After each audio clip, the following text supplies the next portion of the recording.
Alô, irmãos e irmãs em Cristo Jesus. Paz seja com todos nós. Nesse dia que é o 30 de setembro, de 2022.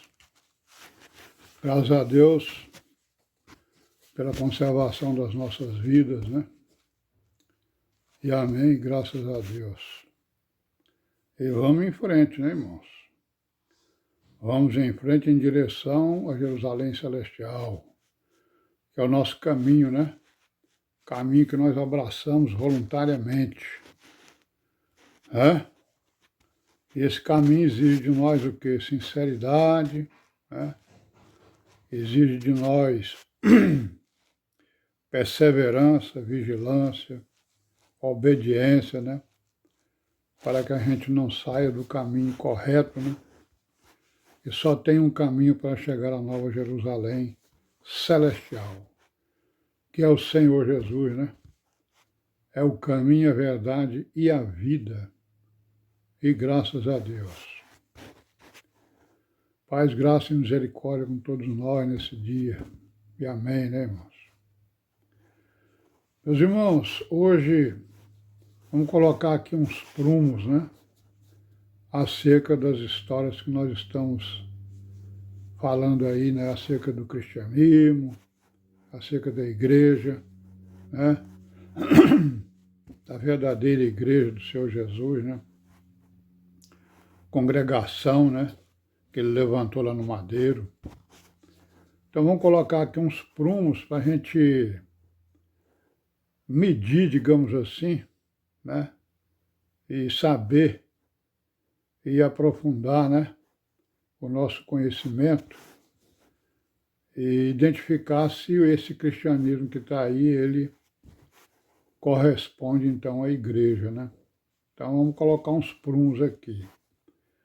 Nós já estamos lá pelo ano 300, já vimos aí que foi inventado o papado, o Papa se tornou um rei no mundo, E tomou todas as suas providências para conservar, o seu poder, a sua política, Política é poder, irmãos? E nós sabemos aí que a política, ela é uma ciência, mas é também uma arte, Ela é a ciência do poder, mas ela também é a arte da manipulação. Então, a pessoa que manipula melhor pode exatamente subir ao poder, como tem acontecido, porque nós sabemos quem é que exerce o poder aqui na Terra, Sabemos que existem dois governos aqui, O governo do diabo, o governo dos homens que estão aliados ao diabo, à mentira, ao roubo, tudo mais de ruim. E aqueles homens e mulheres que estão aliados ao Senhor Jesus, para fazer o bem. Então vamos colocar aqui alguns prumos, algumas coisas nas escrituras que mostram para nós que o cristianismo ele não tem nada a ver com a igreja e muito menos com o evangelho, Vamos ver aqui algumas palavras do Senhor Jesus, Acerca da política, do governo e de coisas semelhantes. Então lá na tentação, descrita lá no capítulo 4 de Mateus, nos versículos 8, 9 e 10, E no Lucas, no capítulo 4, versículo 6, tentação que o Satanás fez com o Senhor Jesus, aproveitando de uma situação em que ele havia passado 40 dias sem comer nem beber. Então o que ele fez numa das tentações? Ele mostrou os reinos do mundo e disse o quê?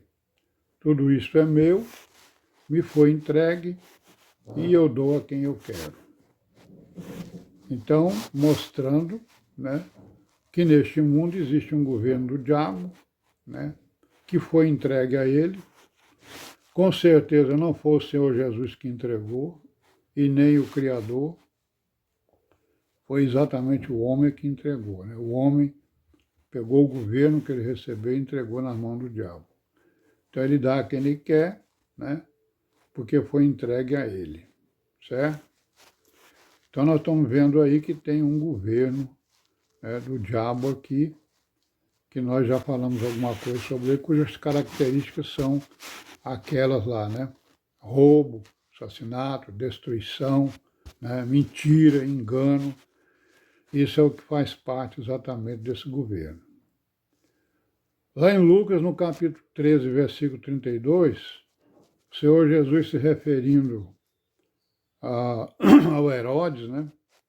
Chamou aquele homem de raposa, né?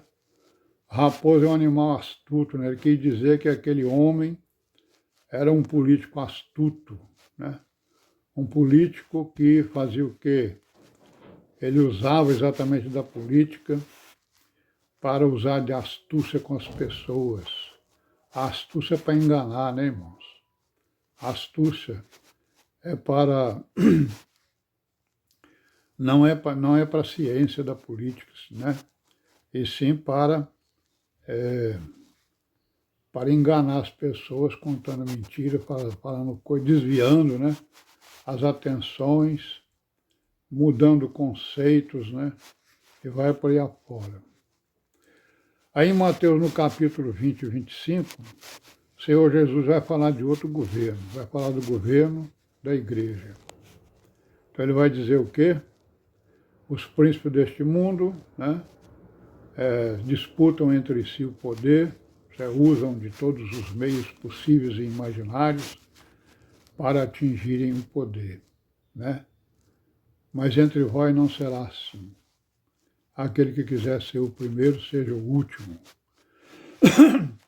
Mostrando que esse outro governo, que é exercido por aqueles que são aliados dele, né? É um governo da fraqueza, né? É isso? Seja o último, né? Não queira ser o primeiro, seja o último. Então o Deus de Israel quer vencer o poder da força com o poder da fraqueza. Ele quer mostrar o seu poder na fraqueza. Por isso é que a igreja é fraca, né?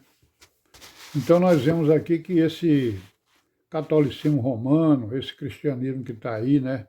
Protestantismo, que são chamados de igrejas, eles não têm nada a ver com a igreja, não tem nada a ver com o evangelho, né? E tem muitos outros textos que nós vemos, vamos ver, né, aqui rapidamente. Depois lá em Mateus 16, né, versículo 18 e 19, ele vai falar mais uma vez do poder da igreja, né? Edificarei a minha igreja, a minha congregação, e as portas do inferno não prevalecerão contra ela. O que é isso aqui? Isso aqui é o poder, né? Quer dizer, o governo do diabo, que está aqui na terra presente, em paralelo ao governo da igreja, ele jamais prevalecerá contra a igreja, né? Usando de todos os seus métodos de engano, né, de manipulação, usando aí as falsas religiões, né, as falsas igrejas, não é isso? Para exatamente não deixar que a igreja apareça. Mas a igreja, na sua fraqueza, está aí caminhando, né? E vencendo todo o poder, né? Que emana exatamente do mal e que está aqui na terra. No capítulo 26 de Mateus, versículos 63, 64, 65, é Jesus Cristo enfrentando aqui o poder, né? O poder religioso. Olha aí, né? Poder religioso ali, né? Levando o Senhor Jesus para o patíbulo, né? Acusando, caluniando o Filho do Deus vivo, dizendo que ele é um homem maldito, né? Afirmando que ele blasfemou contra o Deus Criador dos céus e da terra, né? Afirmando que ele, né, era um impostor, né?